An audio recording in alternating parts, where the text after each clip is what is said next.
Chapter 17.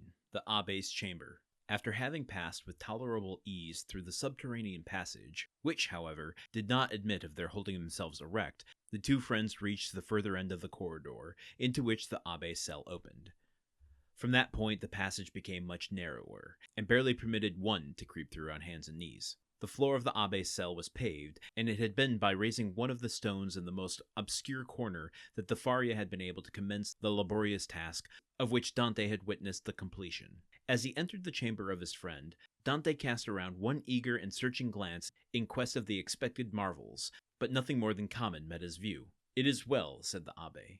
"We have some hours before us. It is now just 12:15 o'clock. Instinctively, Dante turned around to observe by what watch or clock the Abbé had been able to so accurately specify the hour. "Look at this ray of light which enters by my window," said the Abbé, "and then observe the lines traced on the wall. Well, by means of these lines, which are in accordance with the double motion of the earth and the ellipse it describes around the sun, I am enabled to ascertain the precise hour with more minuteness than if I possessed a watch, for that might be broken or deranged in some of its movements, while the sun and earth never vary in their appointed paths." This last explanation was wholly lost upon Dante, who had always imagined, from seeing the sun rise from behind the mountains and set in the Mediterranean, that it moved and not the earth.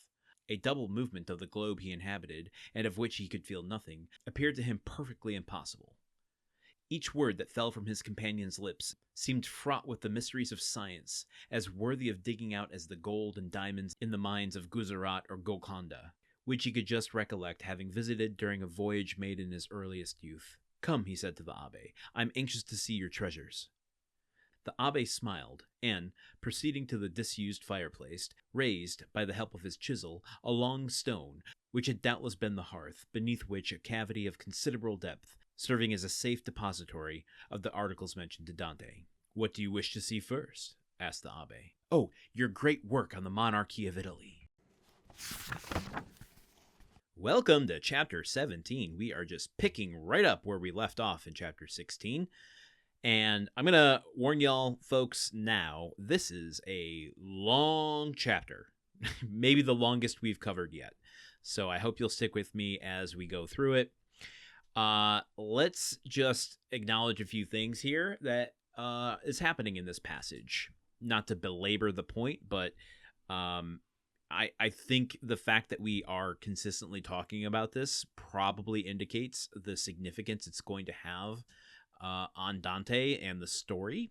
I don't know what the implications are yet, but we can kind of just have, I think, blind faith that things like Dante's exposure to new ideas, scientific methods, expansion of the mind that he's getting through the Abbé. He has just, encountered the Abbé for the first time, and I feel like his whole worldview has already been shattered. But here as they crawl through the tunnel that the Abbé has dug from his cell to Dante's cell, and he enters here expecting and wanting to see the tools. I want to see the tools you made to dig out this tunnel, to do, what have you made of fish bone? Let me see all these things. And he arrives in the cell and sees nothing, really. I mean, he sees that his cell is a little bit different than his own, but he doesn't see all the tools and the implements that the Abbé has created. And that's an interesting thing in and of itself. It's a kind of misdirection, if you will. You expect, or maybe the character expects, a sort of spectacle, and he's met with a kind of humdrum, humble reality. Like, oh, I'm going to go in there and, because he says at the end of the last chapter, "Let me see your treasures." And he's coming into here, and there's nothing here. It's just kind of empty cell. And there's a juxtaposition there. I don't know exactly what it means. Maybe it doesn't mean anything, but that is something that can be used to set up expectations down the line. So are we going to be entering into a situation later in the book where someone is expecting to enter into a room full of treasures and spectacle, and being met with nothing or something, or exactly what they expect or exactly not what they expect? It's laying the groundwork, I think, for future work.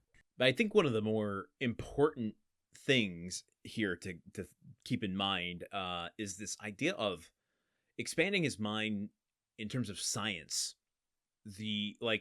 This is almost getting to the kind of history of mankind's mental expansion, when we moved from realizing that Earth is not the center of the universe, when he says that it seems like an impossibility that there's double movements. And I think it's even kind of cute, the humble way he explains that like he just thought the sun moved from left to right, essentially, as simple as that.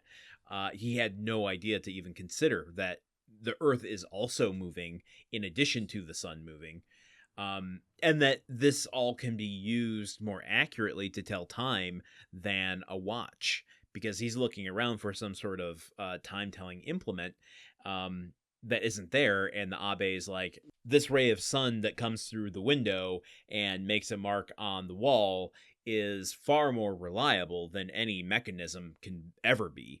And so I use that to tell the time. And it's also indicative of the Abbé's character, where he can just enter his own room, look at the wall, see where the sun is shining, and go, oh, it's 12:15. Anyway, I am very excited with such a long chapter to see where this is going to take the story.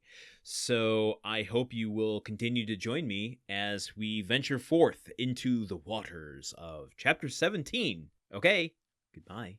The Countdown of Monte Cristo is part of the Gruntwork Podcast Network. This show is produced, edited, and hosted by Landon Solano. The original text of The Count of Monte Cristo by Alexander Dumas. Theme song by Magic Solo. If you want to support the show and others like it, visit patreon.com/gruntworkpod. Thank you for listening. See you tomorrow.